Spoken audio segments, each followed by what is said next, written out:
Gracias por continuar en sintonía de Noticias Globovisión Internacionales y por interactuar con nosotros también a través de @internacionales_GB. Seguimos revisando todo lo que se enfrenta ahora el gobierno de Colombia y para eso le damos la bienvenida a esta programación a Rafael Piñeros, profesor de la Universidad Externado de Colombia. Muy buenos días. Buenos días y gracias por la invitación.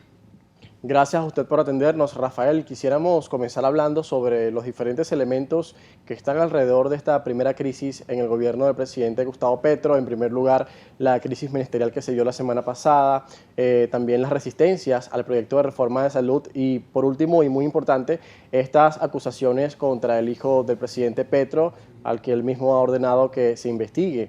Estas acusaciones que salpican también el proyecto de paz total que se busca en el país para quizás buscar que grupos armados pues dejen las armas y cesen al fuego en la nación. ¿Cómo usted evalúa todo esto y el manejo que le ha dado el gobierno a la crisis?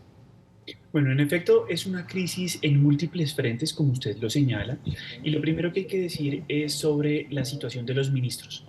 En efecto, la reforma a la salud es el hecho que detona la crisis al interior de los ministerios o los ministros. ¿Por qué? Básicamente, el anterior ministro de Educación había sido previamente ministro de Salud y la presentación del documento final de esa reforma generó profundos roces entre Alejandro Gaviria y Carolina Corcho, ministra de Salud.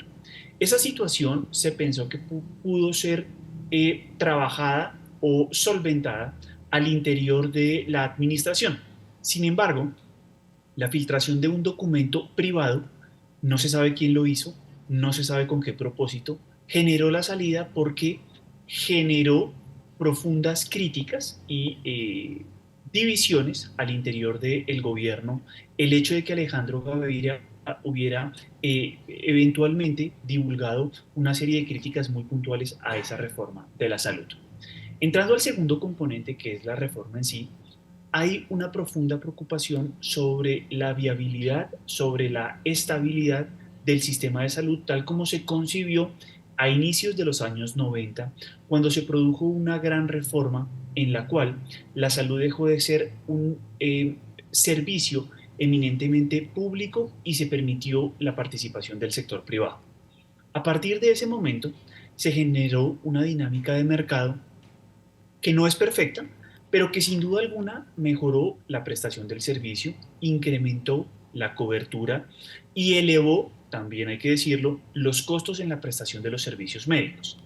Esa situación ha sido analizada por este gobierno como una necesidad de reforma, una necesidad en la cual el sector público se fortalezca respecto a las instituciones prestadoras de salud, principalmente privadas, que hoy tienen el control en más del 50% del mercado o del servicio de salud. ¿Qué preocupa? Preocupa que se vayan a imponer límites importantes a la prestación del servicio público por parte de instituciones privadas, preocupa que se vaya a disminuir la calidad y preocupa algo que la reforma no asegura, pero que dice va a atacar, y es la prestación primaria, especialmente en zonas distantes. Hay zonas del país como la Amazonía, como la Orinoquía y algunos sectores del sur de Colombia que no tienen una prestación adecuada del servicio. Eso también hay que reconocerlo.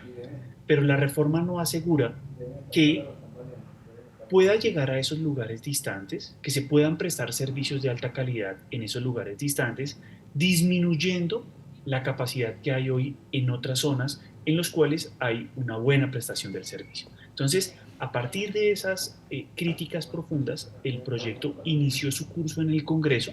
Se espera que en la Cámara de Representantes, que es donde inicia, tanto en comisión como en plenaria, el proyecto pase relativamente fácil, pero tal vez no tenga un camino lo suficientemente claro en el Senado de la República, que es la Cámara Alta. Respecto a las Rafael, críticas que usted... Disculpe, Rafael, y también cómo está, por ejemplo, la aprobación o cómo ha recibido Colombia también este tema de de las órdenes, de la suspensión de 11 órdenes de captura a disidentes y además cómo se ve involucrado esto también, porque el propio mandatario ha dicho que ellos no formaban parte de este proceso de paz que se vivió cuando el expresidente colombiano Juan Manuel Santos. Bueno, es una situación muy compleja porque la Paz Total, proyecto importante de esta administración, tal vez no ha recibido el apoyo de distintos sectores, incluso dentro del pacto histórico, incluso dentro del petrismo, porque se considera todavía muy gaseosa, muy etérea, poco clara, poco concreta y no se sabe específicamente qué quiere atacar. ¿Por qué? Porque el proyecto de paz que realizó Juan Manuel Santos era un proyecto dirigido principalmente a las FARC, a las Fuerzas Armadas Revolucionarias de Colombia, que eran la guerrilla más grande y más influyente que ha habido en Colombia desde la década del 60. En este proyecto de paz total se están juntando dos cosas que son peligrosas. Por un lado, las negociaciones con el Ejército de Liberación Nacional, que fue la primera guerrilla que se creó, y si bien tiene un reducto, se espera que sean más o menos como unos 5.000 hombres respecto a las FARC, que fueron casi 15.000, pues sigue siendo importante e influyente en el sur del país. Y al mismo tiempo, aparte de ese grupo guerrillero histórico, se han venido incorporando otros que tienen una visión más de crimen transnacional organizado, como es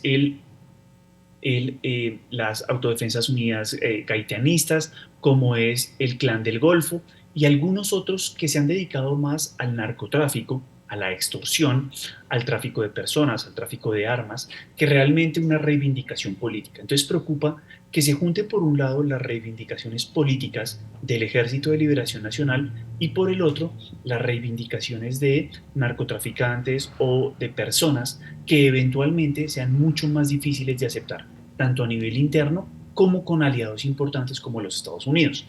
Ahí hay una línea gruesa, roja, que es difícil y es dónde se puede ceder o dónde hay que generar una imposición del Estado de Derecho a ciertos grupos y a ciertos individuos.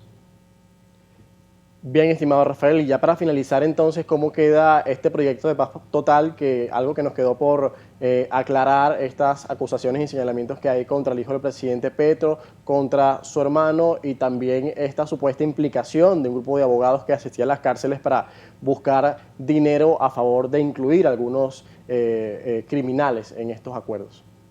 Bien, entonces volvamos a la dinámica que le menciono. El proyecto de paz total incluye negociaciones con el Ejército de Liberación Nacional y con eventualmente narcotraficantes o personas dedicadas al crimen transnacional organizado.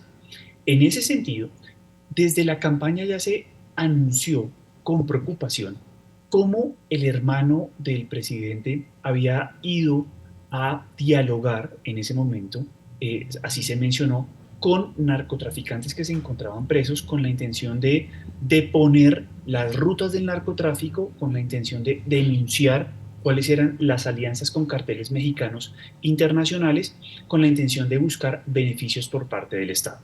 Cuando Petro entra a la presidencia en agosto del 2022 e inicia el diálogo alrededor de este proyecto de paz total, empezó esa preocupación. La semana pasada hubo una grave denuncia por parte de la exesposa del hijo mayor de Gustavo Petro, que al mismo tiempo es representante en el departamento del Atlántico, es representante departamental. Entonces, ¿qué sucede allí? Sucede que se le acusa a Nicolás Petro de haber recibido eventualmente dineros por parte de narcotraficantes que, si bien no ingresaron a la campaña presidencial de Gustavo Petro, esos dineros pudieron haber sido retenidos o Nicolás Petro se pudo haber quedado con ellos. Esa es la acusación que hizo su ex esposa. La Fiscalía y la Procuraduría, que se encarga de sancionar delitos de los funcionarios públicos, iniciaron las investigaciones. Hasta el momento está en indagaciones, pero sin duda alguna es un manto de duda muy importante que se genera sobre dos figuras cercanas a Gustavo Petro. Su hijo mayor, quien es asambleísta en el Departamento del Atlántico, y su hermano, quien durante la campaña había visitado cárceles del país con la intención de buscar apoyos a un eventual proyecto de paz total. Muchísimas gracias, Rafael, por acompañarnos hoy, por analizar lo que se está viviendo en este momento en Colombia. Gracias.